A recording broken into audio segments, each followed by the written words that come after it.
Some reckon that Chinese scientific advances were stagnating even earlier than this, by the time of the Ming Dynasty. Certainly by the time the East India Trading Company set its sights on China's wealth in the 18th century. Productive forces released by the technological revolution and capitalism meant that the smaller, nippier adversary was able to win the day. Now I'm going to bring in Paul. Paul was reviews editor of the Tribune, editor of Tribune, deputy editor of New Statesman. All these things are linked, aren't they? The politics and the science and the creativity.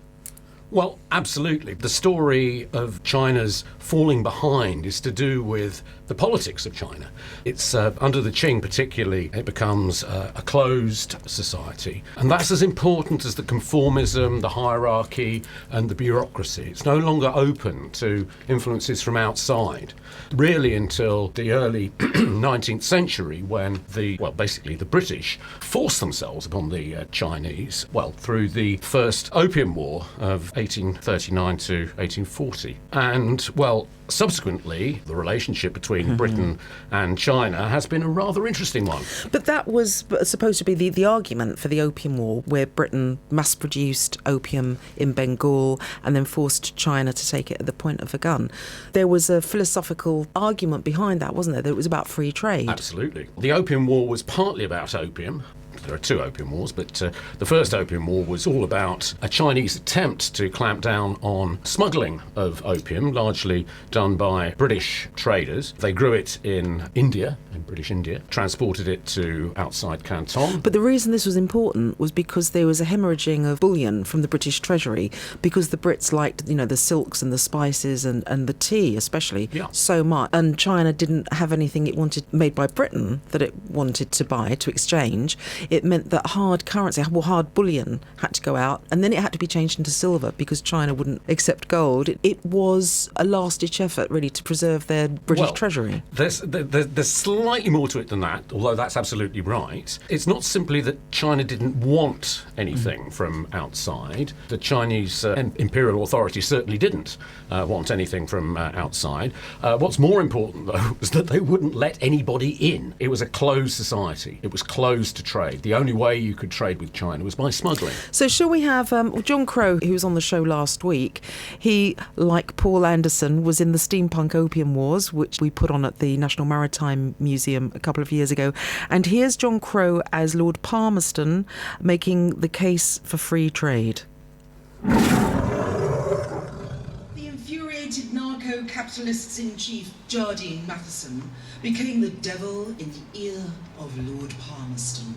The barbarian Chinese have no respect for property. Anyhow, opium is a mere incident to the dispute. The cause of war is the kowtow, the arrogant and insupportable pretensions of China that she will hold commercial intercourse with the rest of mankind, not upon terms of equal reciprocity, but upon the insulting and degrading forms of the relations between lord and vassal. I fear you are correct. Commodities and trade, by such was empire made, to bring new order to old worlds, with rules to be obeyed, with dividends and bribes and coolies' pittance to be paid. There must be no impediment to commodity and trade. For in Bengal, Bengali maidens labour late beneath the moon, a milking of the poppy to feed the hungry spoon of the weary Chinese coolie, staggering his load beneath, who stops in at our opium den for a little light relief. But in Canton, an agent of the Qing, a certain Lin Se Shu, has seized our chests of opium and burnt the buggers too. Trade impeded, commodities seized, something must be done. Our coolies demand nothing less than Her Majesty's government do forthwith annex Hong Kong. And for your coolies, as fair as any Cockney fella. But if he don't get in his pipe, there'll be fireworks all over the old Pearl River, and heaven knows what civil strife. The Yellow Empire be washed away on a red tide of revolution. You mark my words, Master Lin, then submit to a very British solution. Supply and demand, the capitalist keys to control the desires of the human. We supply the hard drugs. Your coolies do no more than simply demand and consume them. Everyone's happy, don't you see? You'll no longer need to cajole them. All chase dragon in harmony, the perfect way to control them. Oh, but Lin Se-Shu makes a hullabaloo. He takes our best British O and he burns it. Well, now it's his turn. If there's a lesson to learn, Lin Se-Shu's gonna be the one what learns it. Ha!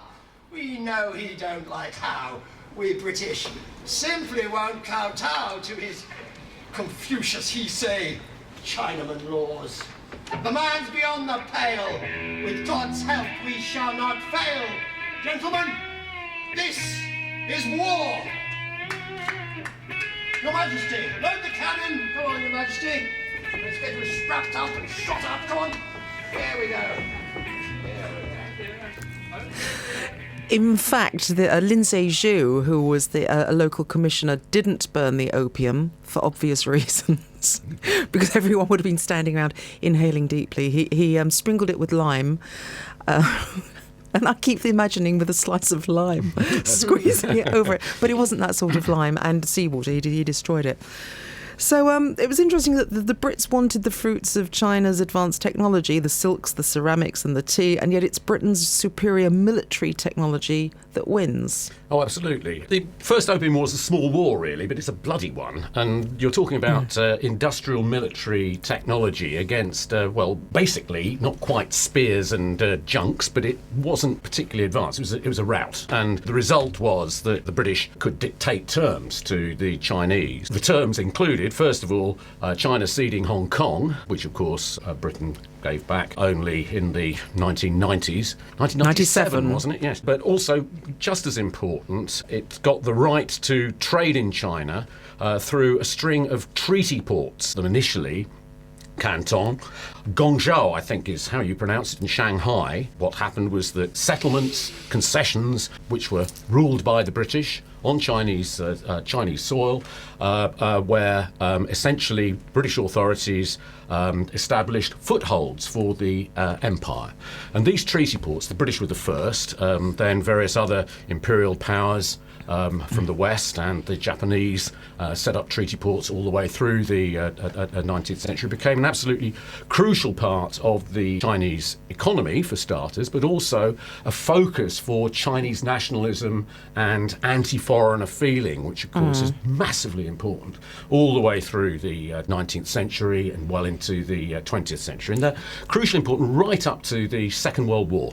Okay. And yet a lot of the communists and the Republicans, of course, they'd been educated in the West, though, so they were actually taking Western politics, Marx, Hegel. Absolutely, but one of the things that they took from Western education was the notion of national self-determination and the idea that these foreign powers should have forcing Christianity down their throats of Western educated nationalist intellectuals. It was also anathema to a large number of Chinese peasants who saw the treaty ports as an outrage, although they were just as outraged by the presence of Western missionaries in China forcing Christianity down their throats. And yet, the Taiping Rebellion, there would have been no Taiping Rebellion.